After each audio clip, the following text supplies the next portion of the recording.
You're listening to the Comic Crusaders Podcast. I am your host, Al Mega, CEO of Comic Crusaders and Undercover Capes.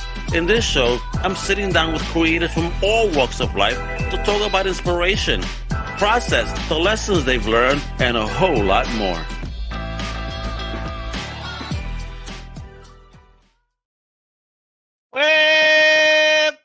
What up, mi gente? It's your boy Al Mega. Welcome to a brand new Comic Crusaders podcast, and I'm excited. Today I'm hanging out with a homie that, listen, since I've been in Massachusetts, this guy has been in every con. He's like, who's stalking who here? He's an amazing cartoonist, comic book creator with titles such as Boots N Pup, the Max Bug, which is a dope book that I have in my hands, and we're going to be talking about that, and many more stories, that's going to be coming. Let's meet this incredible creator, the one, the only, Mr. John Yuskaitis. Wepa, how you doing? Hey, Al, how's it going? Thanks for having me on. Hey, brother, thank you for coming on and hanging out with me today. I mean, outside of a con. Yes, right. Right? Oh, my God. So what's up, my brother? How have you been? I've been great. I've been awesome. Last time I saw you, I'm putting my watch down because it's dinging. Last time I saw you was on the at Wicked Comic Con. So yeah, at Wicked, nice show for comic book creators. Absolutely. And the first time I saw you was Rhode Island Comic Con many years ago. I think it was the first or second show. That's when we first met. Of course, absolutely. I saw the dope art, very animated looking art. I was, ooh, what is this? So I had the pleasure of meeting this awesome creator, and every show in Mass, even New York, I run it. John, he's an awesome independent creator. I mean, this is the guy, you got to pick this man's brain. He's been in the game for a minute, and he's definitely been touring. I've seen him just about everywhere. Like I said, who's stalking who here? That's right. Yeah. No, we've definitely been around, and I definitely am very excited to be part of this podcast. I know you've definitely given me a lot of love over the years, and this has just been a fun opportunity. Well, I'm happy to have you because now we get to tell the world, all about your amazing comics and stuff. You know what I mean? Thank you. Got out there. So let's start talking. Reel it back a bit. Let folks know where you're originally from and an early origin of why you fell in love with the genre. Yeah. Okay. So where I'm from Massachusetts, right? No one else will claim me with an accent like this and the way that I talk. But I've been in love with comics since I was old enough. Actually, I learned to read on comics. And so we're going back to the 1970s, probably 1976, 77. And when all the other kids were all about the superheroes, they were about Spider-Man, they were about Batman, they were about Super Friends. I was a little bit of an oddball. I was into Disney duck books. So Donald Duck, Uncle Scrooge. And the reason why is my dad introduced me. My dad was a big fan when he was a kid. He kept his collection into his adult life, and he actually read a book every day of pretty much of his life until the day we no longer had him. And so it was something that was always inspirational to me to have that, like, a different path. And so I loved the funny animal books. I loved, again, Uncle Scrooge, Donald Duck, Mickey Mouse, Goofy, and these weren't Disney books. These were Dell books. These were Books and Whitman books. They were created by Karl Barks. They were created by amazing creators. Yeah, all the greats in that regard. So that really kind of set the stage for me. You know what's funny, John? I remember as a kid, once I fell in love with comics. Right? They used to do flea markets, and at neighborhood flea markets. Everybody would come out here. Let's sell the stuff we don't need anymore. Right? Sure. To the neighborhood. Yeah. So there was this one older dude. He always had Disney comics, and just like you, I'm a Duck fan. I love Donald. I love that angry. Hey, bro. I mean, is Donald Latino or what? It's a hothead, Hothead, yeah. So I fell in love with the Ducks, and anytime I would look forward to every year to go because then my mom would give me like $2, and he was selling them for $0.25 a pop. So I was able to get 8 books. Every year. Although God knows what happened to them. I think somebody bagged them because I knew a family, not a family member, but someone within the family that was an older comic book collector. And he probably sold them things and bagged them, bro. Yeah, and that ends up happening. They're well read. The books that my dad had weren't in mint condition. A lot of them were coverless, because that you just read them over and over again. And so that set my stage for really loving comics and really enjoying it. When I was a bit older, I got into collecting superheroes. I collected the Avengers. That was like my big deal. Right. And so growing up into the superhero side of things was kind of part of what I was doing too. Love the silver and golden age. As I got, money as a kid and I could invest in, I was immediately the one that was taking wall books off at New England Comics Oh, nice. or even looking hunting them down at the flea markets for 12-cent covers, 10-cent covers if I could get them. So I Nice. really learned to love comics. I learned to love them for where they came from and where they were in the 80s and 90s. And so what kind of got me drawing comics though was probably um, I just wanted to be able to tell stories, to be creative. I wanted to be able to tell stories that were inside my head.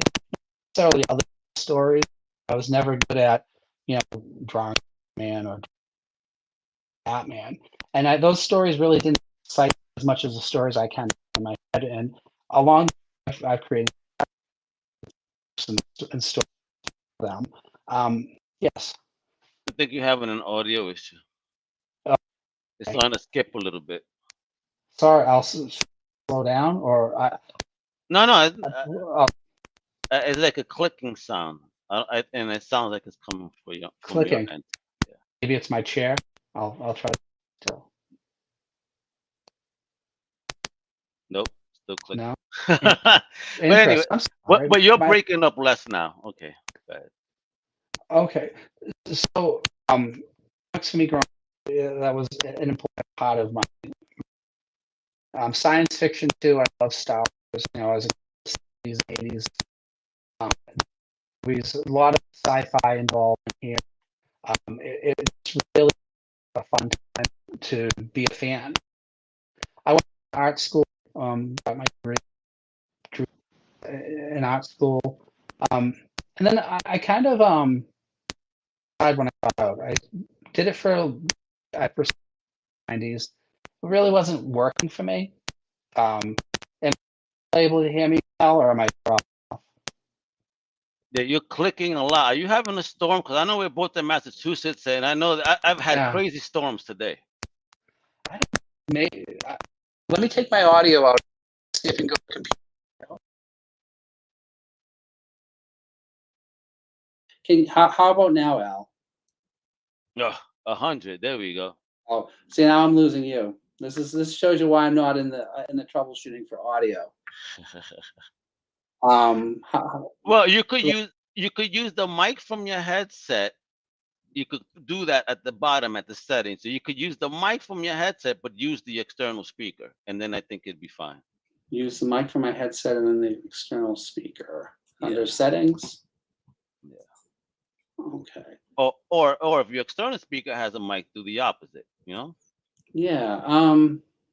Because you sound nice with whatever you're using now. So if you Okay. just need the speaker in your ear, then you could do the speaker in your ear and the mic from wherever you're using now.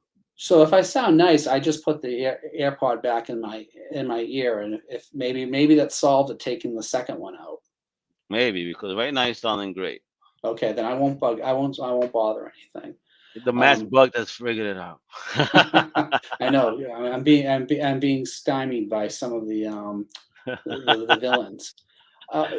So out of college, I decided that I pursued comics. Didn't really make much of it. I mean, I went through the thing. I sent out the portfolios to people and folks.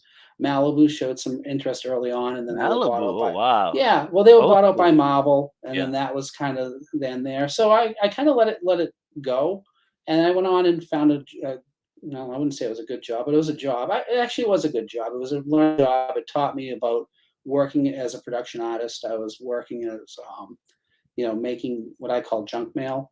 Okay. And during that Well, time, thank you for sending me all the stuff right throughout then, right? yeah, You talked me out. absolutely. And this was back at a time where the internet was still relatively young.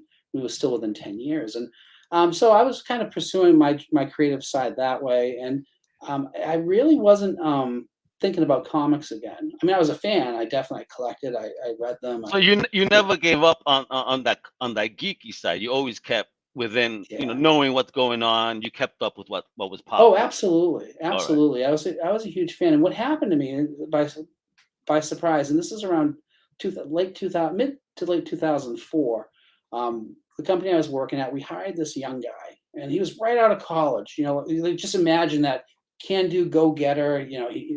Bright future, like everything was rosy, and we became friends. And what I would do is I would draw little cartoons on Post-it notes, and I'd put them over his cubicle on the wall and stick them there. And I do this, throughout the course of the week, throughout the course of the months. And he's like, "This is really good. Why aren't you making comics?" I'm like, "Let me tell you the story about why I'm not making comics." And he wouldn't take no for an answer. He's like, "You should be making comics." I came up with every excuse in the book why I shouldn't be making comics. I said, I'm not going to work for a company because I don't really feel compelled to draw other people's characters. The indie comics have died. Self-publishing, it's expensive. I have nothing I could do here. And he's like, "Why are you even going that way, old man? Web comics. Make a web comic." I'm like, "I don't know anything about websites." Wait. So they literally like looked at you and said, "Oh my God, that's not what I'm talking about, old geezer, you." Pretty much, yeah. He Oh was, man. yeah, he was again fresh out of college, and he had a And web you knew web nothing background. about web comics. You knew nothing about this. That it even existed. At this point, I don't think I did. I Wow. really didn't, because he educated me. He's like, "You got Wow. to check out Penny Arcade." At the time, Penny Arcade Oh was wow. the biggest. You got to check out Little Gamers. You've got to check out VR Cats. And so I start looking at these. I'm like, "Wow, this is pretty fun." But I still don't know anything about making websites. And you need to know how to make a website. And he said to me, "Look, I can show you how to make a website in 15 minutes. I'm like, "Bull, you can't do that." And he was like, "No, I can." I'm like, again, I'm finding every reason not to do it. And so he took me aside at lunch, brought his laptop in, and we sat there, and he literally showed me how to make a website in 15 minutes. It was the No old way. school way of drawing and illustrating in Adobe Illustrator, cutting it out with slices, and then uploading it, exporting and uploading HTML.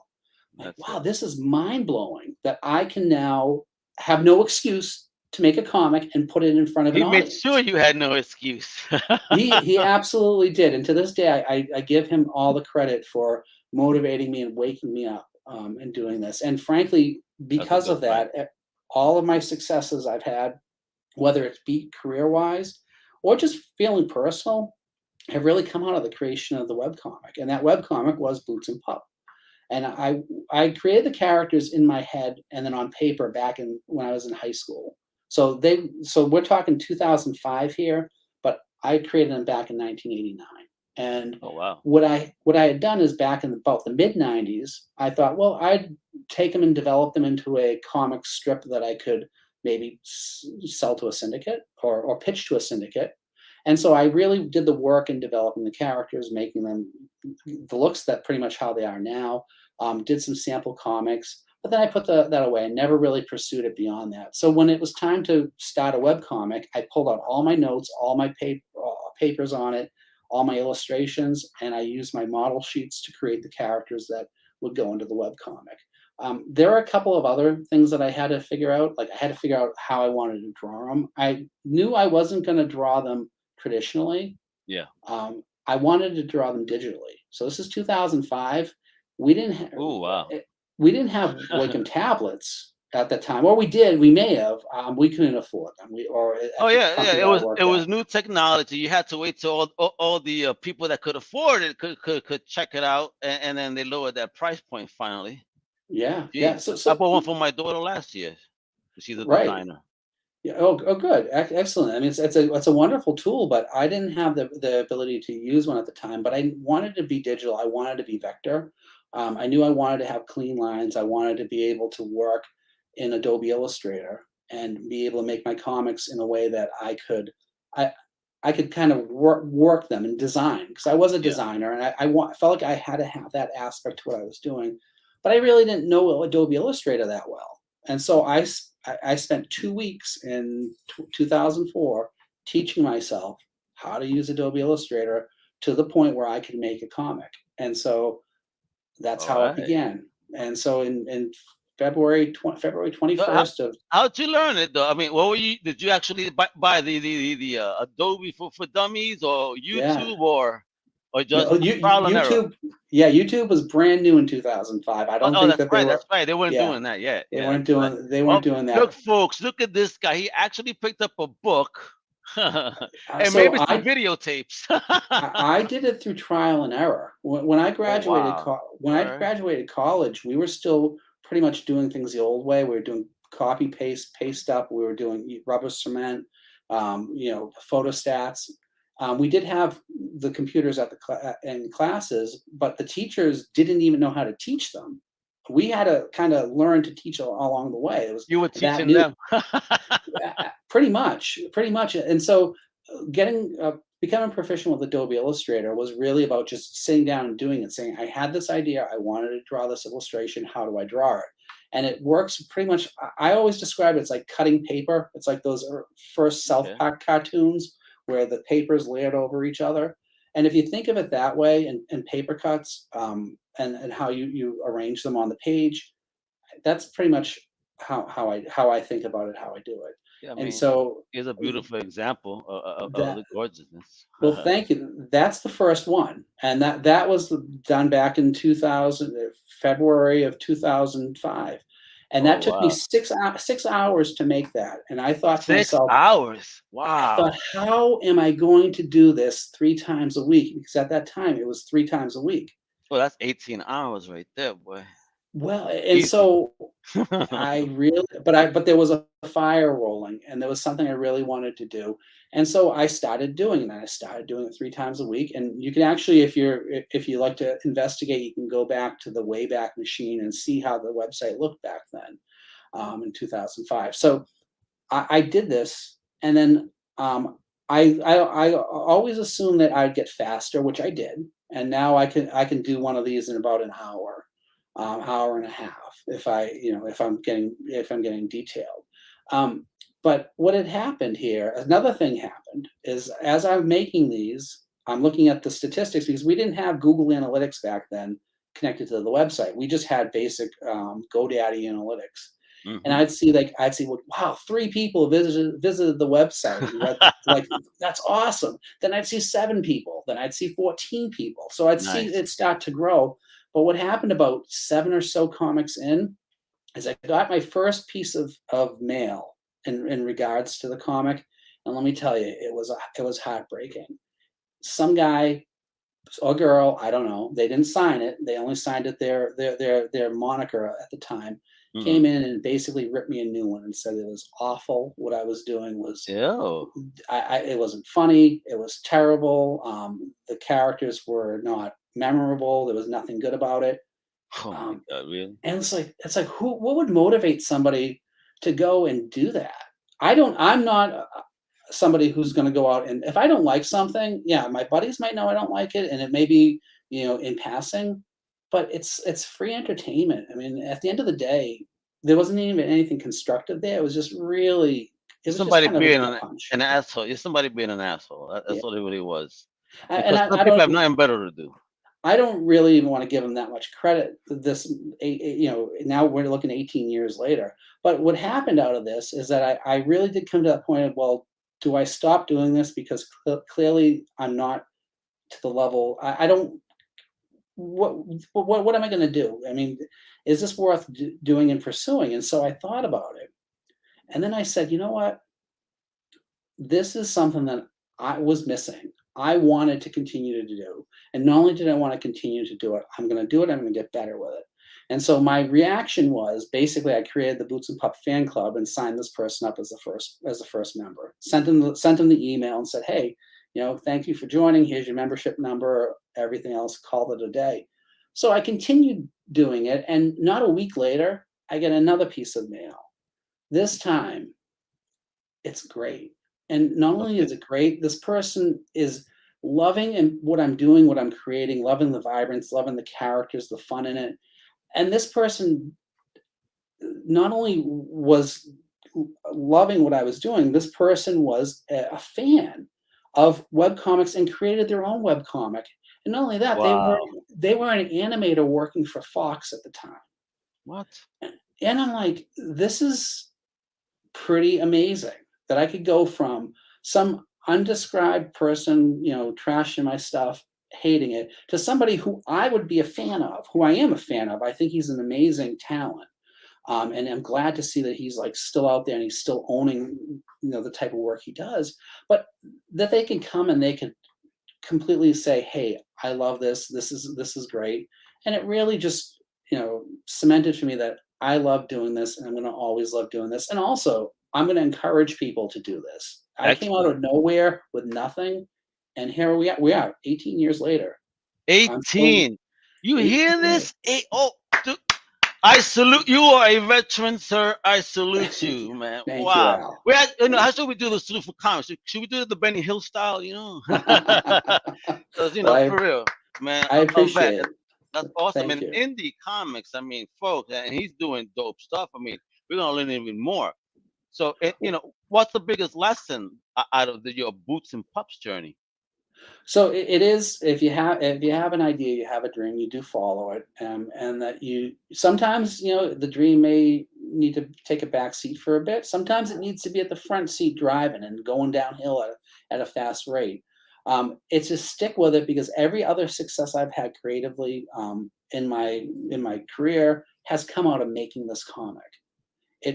I can link back every milestone to the fact that I picked up the mouse. And by the way, I draw with a mouse. I don't know if I've ever really put that out there. What? Yeah. You don't use a pen? You draw with a No, mouse. I draw, and it's an old IntelliMouse from Dude. Microsoft, right? And so Yo, I literally, wow, dude. Is that like the first one? no, Volume one. I have like 7 of them, because I have to buy them off eBay and I'm paying a premium for them. It's the only tool I know I really know how to use. Well, on the computer, and so I will buy them, and if I drop them, I break them all the time. So, but I still have the first ones I was using. But yeah, I draw with a mouse. I drew everything vector in Wow. Adobe Illustrator. I do sometimes will draw, like the mass bug started out with hand drawings, and then I brought it in and I traced everything with the mouse. Yeah. But I'm a lefty, but I do all my comic art with my right hand, because Huh? no Yeah, nobody ambidextrous like that. The hell? nobody told me in college that I could take the mouse and move it from the right side of the keyboard to the left side of the keyboard. I didn't know. So I learned how to use the mouse like a right-handed person. Oh shit. Get out of Yeah. here. So all That's my work, funny. yeah. Yeah, So I've there's made no more way I money with could my right use hand. my shit with my left. It would take me a while to adjust. Yeah. Oh, Holy crap. it took quite a well, I would say it probably took the first year in college of using the computers to get used Well, to you're my right blowing my hand. mind. So have you ever tried with a pen though? Just out of curiosity? I have an iPad Pro. I've had Wacom tablets in the past, and they've always just what I do. I play games on the iPad, and then the Wacom is literally sitting somewhere in storage. I've never used it beyond that. Oh Um, wow. if I had to, I mean, yeah, it's just so much been a part of me for the last 18 years that I don't think that I would make comics any other way. Um, Okay. which I've never really thought about, and I've never really talked about it either, because I just assume people don't care that, how do you make the comics is, but yeah, it's how I do it. And that's, That's that insane. that comes down to all the vector, this is 100% vector artwork. It's all, I can scale this, Look at that, um, folks. I can scale it up really big, um, really Oh, small, yeah, you and showing off. Let me show off my. I oh, have it too, folks. You know what I mean? I got a sorry, copy Al. too. No, you can Yeah. show it off. I'm just telling people, look, I got one too. You see? Yes, Al That's has one, amazing and book. Al has a special version of it. Al has the 12-cent cover version, and the It, 12-cent cover version was created specifically as a preview to folks that I really dig and enjoy at Comic Cons that I wanted to hand out to them yeah, and he before I. was so kind. I couldn't believe it, and I love the book. What a nice character, and what again, it's different from what you're doing with Boots and Pup, which is great. Yes, I Yeah. dig that. So how did this one come about? So Masked Bug was actually the last project I was working on back in the '90s for comics. I went Nice. through. I created this world, created the Bible, created 2 comics worth of stories, and I shopped it around a little bit back then. I think maybe 2 or 3 publishers. Nobody was interested, which I get it. And so I just kind of packed it away. And I would have kept it packed away if I didn't release a book back in 2012 that had the finished artwork that I had at the time into just a preview freebie black and white book that I had at Okay. the cons. And what happened was, and are you familiar with the gang at Rubber Chicken Comics? Well, man, Big J, absolutely. I lived in Blackstone, so out Okay. of the two shops, and I mean, I love friendly neighborhood comics too, and a shout out. Hmm. But my man Jay, man, with some those wall books, man, Yeah. he would So break. so And doesn't break your wallet. He's one of the fairest, I oh think, my comic God. shops in Bellingham, Massachusetts. Hence, folks, I'm not getting paid for this, and neither is Yeah. John. But we could tell you, this is like a traditional, awesome, welcoming comic shop. Goodness, and the guy wants to move his inventory and great prices. My God, Absolutely. Jay and the gang are amazing. And what would shout out. happen is they got a hold of the book, and every time I'd see him, I'd see Joe Medeiros. They would be like, Good "Oh, Joe. Boots and Pup, great, Boots and Pup, great, but when are you going to do Masked Bug?" And it was like, "When are you going to do it?" And it was like every year it was, "When are you going to do it?" I'm like, "Oh, I'm working on it. I'm working on it." So Did I they tell finally, you what it was about Mass Bug that they liked? I think Initially. I think it was the fact that it was a hero, that it kind of played tongue in cheekish. I mean, you'd definitely be best to ask them what attracted them to it, but it was enough that they were continually asking, when would we see this? And then, as a matter of fact, if you want to own a copy of Mass Bug today, you can go to Bellingham and pick up a copy, because right now they're the only comic shop that's carrying it.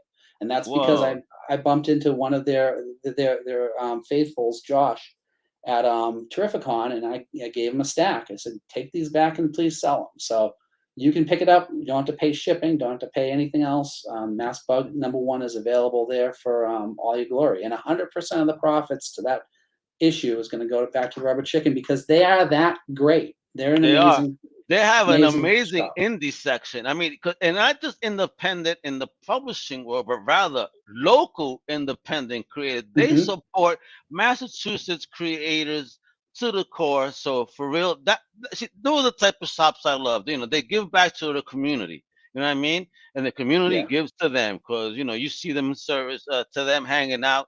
They do great sales, every season. That again, you got to sneak in boxes if you're married. Yeah, no, for sure. They're great, and I can't say enough good things about them. And so, but they're supporters, and I've really loved that over the past, 10 years at least. I think that I met them in Rhode Island, perhaps.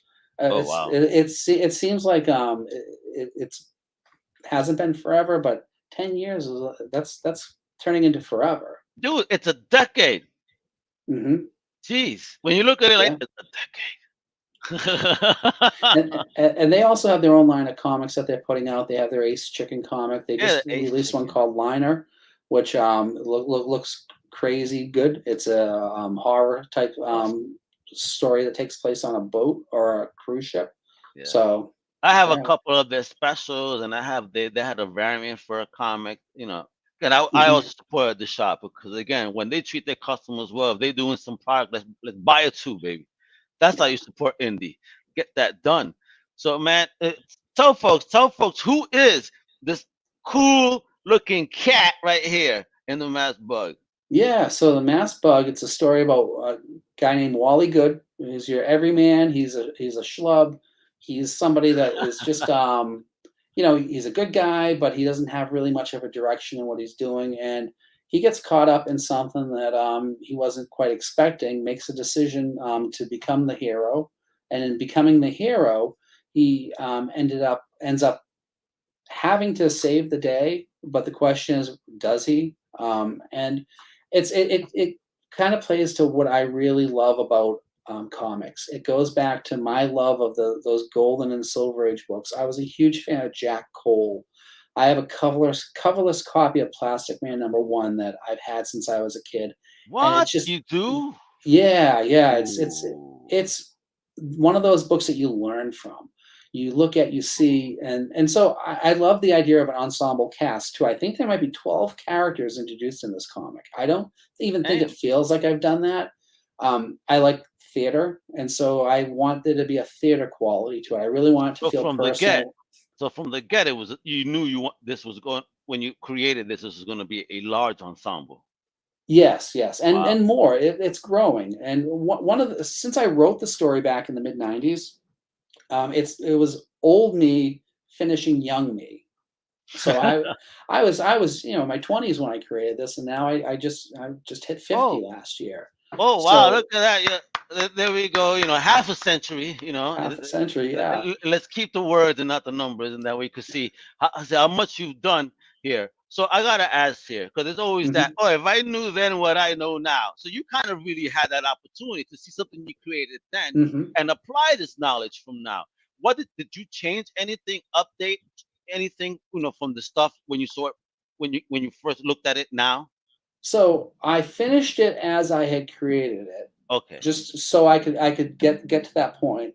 And then when I sat on it and I read it, there were some things that I said, no, I don't know that they've aged well. And I think one of the things that didn't, or not that didn't age well, but being now where I'm at, I have more insight into how my characters would think after going through and experiencing life for the last 30 years. Okay. So what I did is I finished it the way that I saw it, and this is the only book that I've worked with another person on, and I only worked with another What? person as an editor. I Okay. brought on somebody who I trust, and not only do I trust, I think is an amazing talent who is on their way to I- being one of those people that you're like, wow, their work is amazing.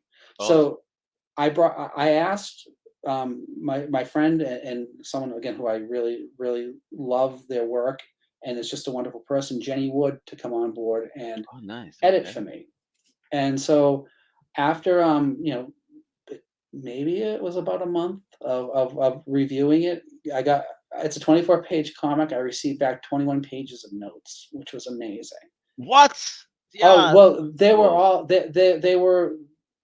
they were reinforcing notes Yeah. in some Of ways. course. I mean, And I'm not saying like, oh, damn. I'm saying like, wow, that's a oh, lot of input. oh my gosh, yeah, absolutely, Wonderful, absolutely. And actually. one of the That's things why that I'm came an out of it editor. Hmm. well, one of the things that came out of it for me was, hey, don't focus so much on the being so technical, which I was. Focus on why comics are fun. And so I was able to step back and add some fun dialogue. I was able to step back and make it really, the scenery chewing with the villains, and make it the funny catchphrases like on the cover, the character telling the mask bug to buzz off. And but also out of it was a bit of an adjustment to the ending that was it got in my head. I knew I had to change because it didn't sit right. And so that's really, the only change I made, but it was one that I knew probably needed a change, and I had that reinforcement from someone I trusted that I did. But yeah, it's great. It's about Wally Good. It's about his on again, off again girlfriend Margot. These two characters will continue to be the main focus of the comic. I'm envisioning it's four books to start. I already have it plotted out. Books 2, 3, and 4. Um, Nice. it's there's some changes that will happen to the character, right? He won't be the same as when he started versus how he ends. Issue #1 is an origin issue, so and it's a full story. There's no Yep. to A be continued beautiful, in it. full old comic book right there, baby. Yeah, and it's got Look at that. nice. I mean, I colored Oof. it, I lettered it. I use Nate Picos's Blambot fonts for my lettering. He's another big time supporter of indie comics. Um, I try to exclusively use his fonts in all of my stuff that I Wow. do. Okay. So it was a fun project. I'm really looking to get it into more hands. I appreciate you again, bumping into me and taking a copy. I And mean, it, it's a gorgeous book. I mean, I mean, look at this book, and it is a full comic, as he says. Wonderful, beautiful art, and to think that this is a one-man show, folks, a one-man show yeah, doing this wonderful book. I mean, that's amazing, brother. I mean, there's not many of you out there that basically put on the full show, but now minus the editing, which hmm now, but that's great on you. I mean, again, pure independent creator. And we were talking about how you even to produce this book, you went out of pocket. You said, I need to make this happen. yeah. It's no crowdfunder. You're not going to be Amazing. getting it on Wow. Kickstarter. You can order it directly from comics.com, and that's komikz.com. You can see me at comic shows. I won't be doing any more this year, but I'll be at Oh, all that's of them it. You're next year. done. You're I'm done done this this year. year. Yeah. So I no Rhode definitely Island Comic Con, no Plastic City this weekend. Nothing. no, and I really want to try Plastic City. I hear a I lot of hear great very good things. things. Yeah, very Yeah. good things, especially from the vendors that are out there hmm and the artists. Like people actually, again, but it's also a show that's focused on comics. Comics. You're right. And Right. just like Wicked, something that look at San Diego this year. Because of the strikes, the creators, comic creators, what it was intended for, actually had a moment to shine. Yeah. No, It's a that good was a thing. Let's good go comics. opportunity. Absolutely. And Rhode Island is one of those shows I've always loved. They've been great to me. It's just I haven't been able to do it because it does crash and coincide with other events that are happening in my life. So Okay. it's been tough to do that. However, it's a great show. They have. I mean, I'm looking. They have the whole cast of Futurama. It looks like happening now. Oh yeah, yeah, Which, yeah, yeah, yeah, man. Yeah, Katie Seagal, and I saw that. I said, "You got Peggy." yeah. I was because I just had that name in my head because I was watching my the show. They was just on like on Pluto. I was like, "Oh man, I haven't seen this in years." And I'm like, yes, that show cannot exist today, but man, it was funny. It was funny for what it Yeah. was. It was funny. I Yeah, mean, no, they're doing a great job, and I did Terrificon, which was also a great show. I've oh, my first Mitch, time bro. doing it. Shout out to Mitch. Mitch Yeah, Halleck puts an amazing and an independent comic book show at that. I mean, he yes, come out of pocket. That's all Mitch, son. Salute and respect to homies like that, yo. yeah. So how Oh, was the show for you? it was great. I mean, I loved it. I loved the vibe. The personnel were awesome. They really paid attention. Just when you walk into that's the one thing, and not that it's a bad thing, but walking. There's a lot of walking involved. I did 25 miles over 3 days of Oh, walking between. hey, but you must feel Yeah, good, like ready to take on the world after that. I definitely enjoyed my time there. It was one of the first shows I've been to where I brought a stack of comics to be signed by other professionals and creators that were there. Oh, That oh, you geeked we, out. I geeked out big I mean, time. bro. I mean, they had what? I mean, Walt Simonson, to name like a legend Walt on Simons, tech. yeah, I mean, what? absolutely. Ron Friends was there too, Yeah, which was wrong great to meet friends. him. Alan Paul, Davis. yes, yep. Oh, Oh, yeah, it was just, and Chris insane. Claremont was at the other end Yeah, of and the, Claremont, and he had a yeah, heck of a line too. People, showing him that love. Show these creators love. That's right. I yeah. was, No, I felt that vibe. It was so great. yeah, no, it was a great show, and I definitely look to doing again. And we need more shows in New England like that, and not to say Oh, that yeah. we don't. Oh, don't you worry. No, no, no. You're right. We don't. Not on that level. We Yeah, have great shows. We do. Not for nothing. But on that type of level, I mean, come on. As an adult, it's a Comic Con show over. It's a casino. yeah. You got some adult fun, and guess who's you gonna meet on the show floor? My Crusader Bud. Shout out to Bud. He takes vacation that weekend, rents the telly, and just hangs out at the comic book creators. Having a good time. At dinners, the bar, at the show, just doing his thing. He goes, bro, the stories you get from these guys and Oh picking yeah, their brain is just amazing, especially after they had one or two. yeah. That's right. Yeah. No, that's always a fun part, and that's always a fun part of having these events and going there is that you get to be with contemporaries. You get to also be with people that are legends and that people that really inspired or kind of give you that spark to create and spark to do. And so it's just great having those opportunities. I am at a small show on Sunday in Plymouth. It's going to be at the New World Tavern. It is called. It's a small press expo. So they're gonna. It's called Pints and Pages. So it's from 12 to 5, and I will have copies of The Masked Bug and all my Boots N Pup there. Boots N Pup comics are available on Amazon, so you can do a search there. Yeah, just go to his Instagram. He has an Instagram, right? Boots N Pup, and right there on his bio, folks, he has links to his books. I mean, he's a hustler. He be hustling for real. You know, you got all the links right there. It has a nice drop down list. You know, buy all of them. That's what I recommend. Well, thank you. I appreciate it. Of course, I mean, I have the Masked Bug, but I also have the Boots N Pup. You know, the nice Archie digest size. I dig that size so much. You know, so that's awesome. Thank you. And the webcomics are available to read for free on bootsnpup.com. So you definitely have an opportunity. And the links will be below as well, right there. Look, bootsnpup.com, you know, comics, you know, with K's, folks, and a Z at the end. .com links will be below. This is where you get that awesomeness. He already told us you got only one more show, one more chance to see him in person, and then nada until next year. I mean, do you already know what's the first show next year? So at least people can start lining up for their copy of Masked Bug right now. Start camping out. I think it's going to be WickedCon. All right. I love the people that put that show on too. You know, they do a great show with that. I signed up before I even left the floor on the. Oh, damn! One. Yeah. You said, "Give me the contract now." That's right. Yeah, gotta be back. Again, folks, you know, you gotta hit this man up. He's a legend. You know, you've seen how long he's been in the game. Wonderful books. I mean, coming from webcomic, draws with a mouse. Come on. I mean, with my right hand. As a lefty, insane, folks, insane. I mean, but again, the skill level, if you visit those websites, is just a testament, you know, to that journey he's had.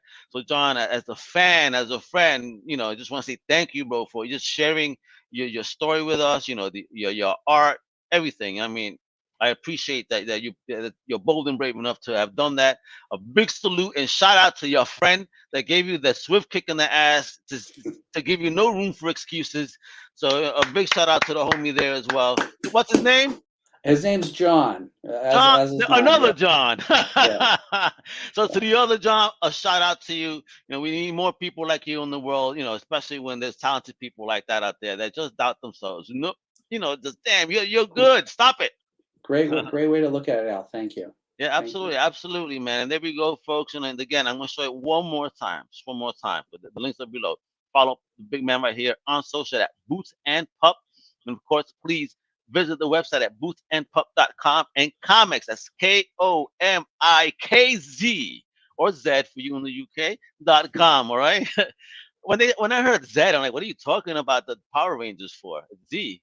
You know, I thought they were talking about Lord Zed. I'm a geek. Isn't it? Again, and that's one villain I gotta add to my shows because he did look pretty cool. All right.